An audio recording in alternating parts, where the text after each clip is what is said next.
Now we're going to go ahead and make our lemon sponge layers. To do that, we're going to need 1/3 cup of matzo cake meal, 1/3 cup of potato starch, about 1.25 teaspoons of lemon zest. In order to make the grated lemon zest, I use the small holes of a box grater, and I zest my lemon on that. My rule about zesting is you don't want to scrape too much of the white part. Once you've rubbed it twice on one spot, see that? You want to move to another part of the lemon. Otherwise it gets too bitter. So now we're going to take a hand mixer and we're going to go ahead and mix up these ingredients. I'm going to use my stand mixer for the egg whites. Once I mix this, I'm going to go ahead and add my cake meal, potato starch, and the grated lemon zest. Lost a little bit of that there. Okay, I think it's all set now. Okay, we're going to mix that up. You can do this by hand. I like to use the mixer just to speed things up a little bit.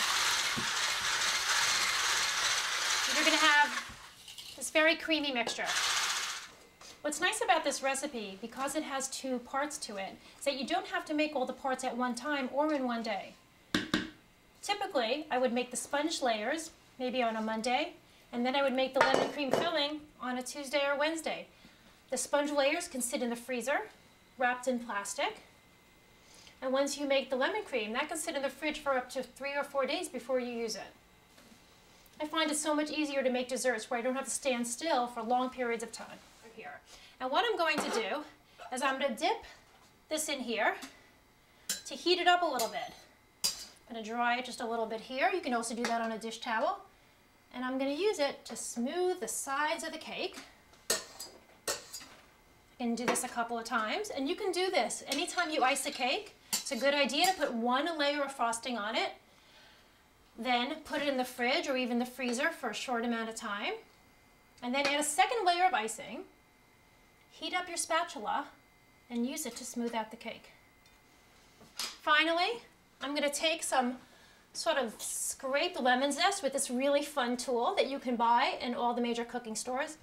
You end up with this really nice sort of scraped zest, and I'm just going to use that to sprinkle on the top of my cake. Oh, this looks great. And once again, if you wanted a different look, you can go for the red fruits. Here I'm being just very classic here, but I wanted to show you a decoration that you can make at home. And here you go, a dairy-free, delicious, beautiful Passover dessert that I have used to serve even over 16 people.